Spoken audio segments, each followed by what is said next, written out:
Good afternoon and welcome to the Midday News. Here's what we have in the bulletin.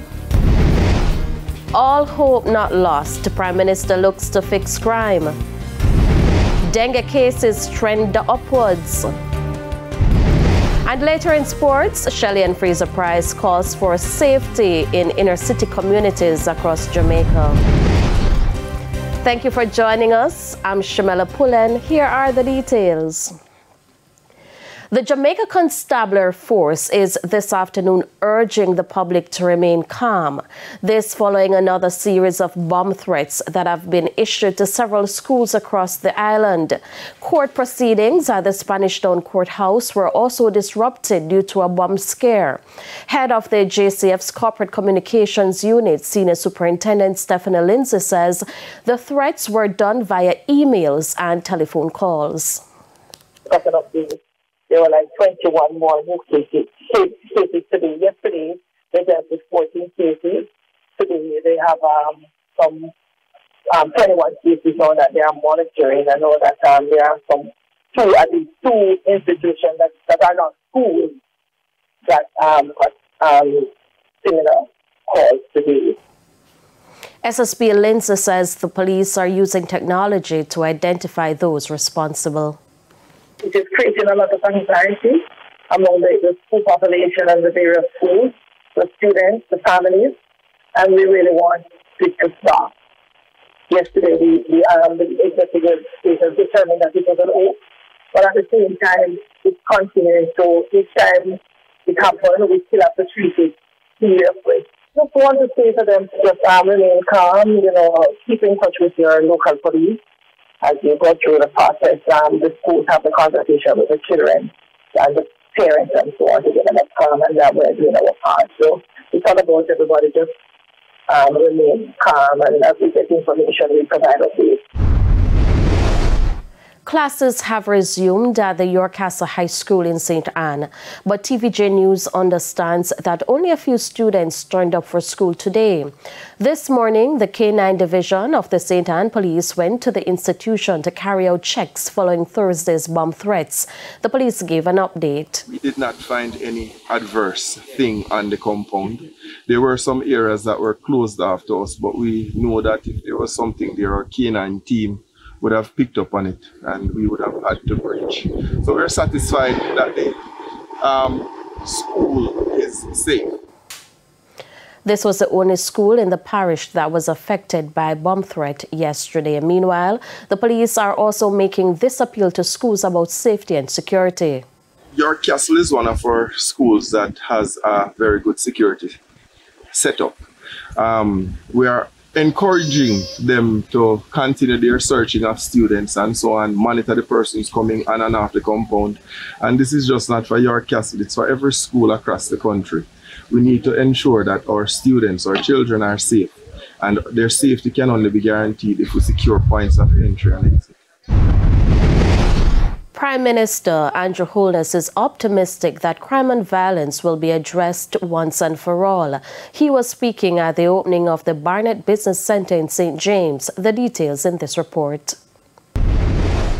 Crime and violence has become a public health epidemic in Jamaica. The most recent brutal attack was a triple murder in Salt Spring, St. James, where 2 children were among the victims. Prime Minister Andrew Holness says the situation is becoming a defining feature of the country, but he's optimistic there is still hope. We have overcome violence in one form before. In the 70s and early 80s, we had something called political violence, which then got mainstreamed into all forms of our society. But we came together as a country. We changed institutions. We put in place the ECJ. We improved our election laws. We enforced them. And now today, I can say that when we have elections, we see PNP and JLP jumping up and down in peace. And elections are not a violent undertaking. Custos of St. James, Bishop Conrad Pitkin, is also of the view that there is still hope for the country. He explains all is not lost. I call upon the business community of St. James not to be daunted by what has happened, not to be discouraged, but let us stand strong. Let us be resolved that we will win the battle. We together as a people will bring our beautiful parish back to some semblance of decency. Meanwhile, Mr. Holness is reiterating the need for communities to get involved in helping to fight the crime monster. So too we can intervene in the community of Salt Spring, of Norwood. We can improve their lives. We can change what is happening in the households and overcome violence. So, my friends, Jamaica is on a pathway. Let us not deviate. Let us not turn back. Let us keep focused. Both Mr. Holness and Bishop Pitkin were speaking at a function in St. James recently. Work has resumed on the Montego Bay Perimeter Road work in St. James. Prime Minister Andrew Holness made the announcement recently in the parish. When the project is complete, persons will be able to drive from Kingston to Montego Bay along the Highway 2000 corridor. The Montego Bay Perimeter Road will include the road itself, but more importantly, based upon the protests that I've seen, it will include the Long Hill bypass,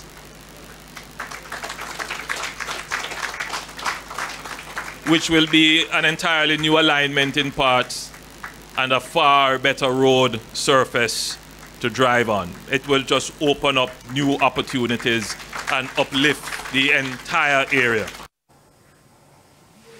An allocation of $7.2 billion has been set aside for the project. The project will also include the upgrade of Barnett Street and West Green Avenue, among other areas. Importantly, we have invested resources to do a drainage study for the Montego Bay area. That's been long overdue. As the city has grown, we have to start to be forward thinking. So we are doing some drainage that are directly related to the bypass road and to Long Hill. But that is not going to be enough. There are several rivers and drains and gullies and several areas that flood when it rains heavily.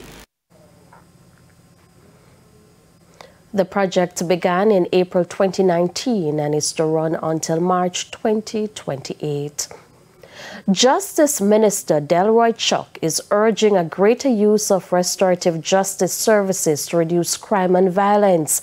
Mr. Chuck says while there has been a reduction in murders, international partners are still worried.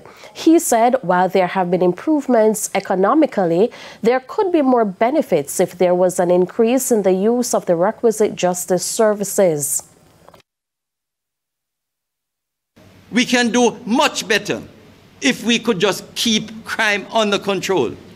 Instead of 4 million visitors, we could get 10 million if visitors feel that they could move about Jamaica and not only encumbered in an all-inclusive hotel. And it is time that we do something to control the indiscipline, the criminality all across Jamaica. To more details on the number of dengue cases in the island, at a press briefing on Thursday, the health minister revealed that cases continue to spike. Karen Simpson reports. On October 20th, the ministry confirmed 2,107 suspected cases, of which 434 cases were confirmed. On November 1, there was 2,763 suspected cases, of which 694 cases were confirmed. And as at November 6, the National Surveillance Unit in the Ministry of Health and Wellness recorded some 3,147 suspected, presumed, and confirmed dengue cases. Currently, the National Surveillance Unit has on record 870 PCR confirmed cases of dengue fever. There's an increase of 176 confirmed dengue cases since November 1, with the 5 to 14 age group continuing to be of concern with the highest number of suspected, presumed, and confirmed cases represented by a rate of 360.3 cases per 100,000 population, while data revealed that the parishes of Kingston and St. Andrew, St. Thomas, Portland, and Trelawney has recorded the highest number of cases when compared to the prior year for dengue-related deaths. At this same time, there have been 9, unfortunately, dengue-related deaths, 7 classified as suspected, 2 as confirmed, and no deaths have been recorded in the past 2 weeks. The Ministry of Health says fogging exercise will continue within high-risk communities to limit the outbreak. In the meantime, Chief Medical Officer Dr. Jacqueline Bisesio McKenzie is reporting a decrease in the number of dengue cases at the hospitals island-wide, but notes a delay in the data from the hospitals. Kerry-Ann Simpson, TVJ News. It's time for a break. Stay with us. More stories when we return.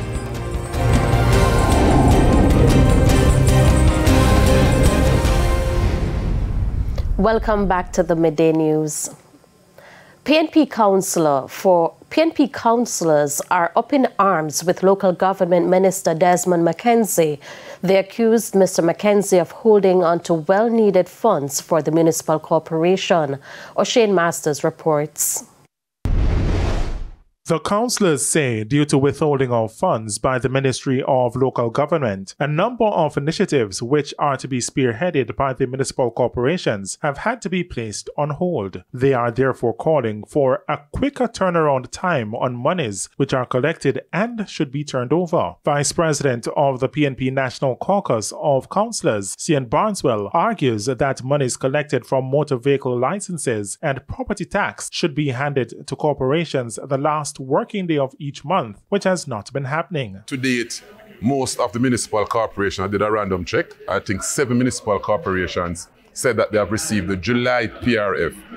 That is woefully inadequate. It's an embarrassment to the people in the respective parishes. The municipal corporations are not able to carry their routine work. They have not received what is called drain maintenance or drain cleaning fund. When asked if the matter will be taken to the courts, Caucus President Norman Scott gave this response. It's something that we're looking at, and we don't rule that out, depending on the decision that we will take. Calls and WhatsApp messages to the phone of Local Government Minister Desmond McKenzie were unanswered. Prominent Secretary in the Ministry of Local Government and Community Development, Marcia Henry Martin, says that the issues raised will be thoroughly investigated and a response be provided. O'Shane Masters, TVJ News. It's now time for the Business Minute. Grace Kennedy Limited realized a 14% increase in profit for the 9 months up to September. Net profit after tax rose to $6.4 billion for the period. GK's revenues amounted to $117.8 billion, a $10.4 billion increase compared with a similar 9-month period in 2022. The conglomerate says its food business performed well, with notable growth in revenue and profitability for the period. Further afield, as the holiday shopping season kicks off, online spending is making year-over-year gains. According to Adobe Analytics, online shopping has seen a 6% increase over 2022 and nearly a 14% increase from September. Now, consumers spent $76.8 billion online shopping in October. Meanwhile, the initial jobless claims are holding steady. According to the Labor Department's data out on Thursday, there were 217,000 first-time claims for unemployment benefits during the week that ended on November 4th. The prior week's level was revised to the same amount. And that's it for the Business Minute. I'm O'Shane Masters. Time now for the top regional and international stories. In the region, health officials in Puerto Rico have declared an influenza epidemic. According to health authorities, this week fatalities increased to 42, with 903 hospitalizations recorded and 25,900 cases so far this season of influenza, which started in July. The pediatric population between 0 to 19 years old has been most affected. On the international scene, as explosions continue to pound parts of northern Gaza, people inside the region say there's a desperate need of humanitarian supplies and assistance. Israeli officials have agreed to halt military action daily for 4 hours in areas of northern Gaza so that residents can flee south. On Thursday, the U.S. Senate unanimously passed a resolution that condemns Hamas, quote, for its premeditated, coordinated, and brutal terrorist attacks on Israel. President Joe Biden posted a statement saying Israel has an obligation to, quote, fully comply with international law. And Mexican authorities have found 123 people from neighboring countries trapped in a trailer in the central state of San Luis Potosi. They include 34 children. Most of those found were from Guatemala, Nicaragua, and Honduras. The others were from El Salvador, Ecuador, and Cuba. They were found after a local resident reported hearing cries from a locked trailer. And those are the top regional and international stories. I'm Carrie Simpson. We head to a quick break. When we come back, we'll have your midday sports report with Jermaine Brown.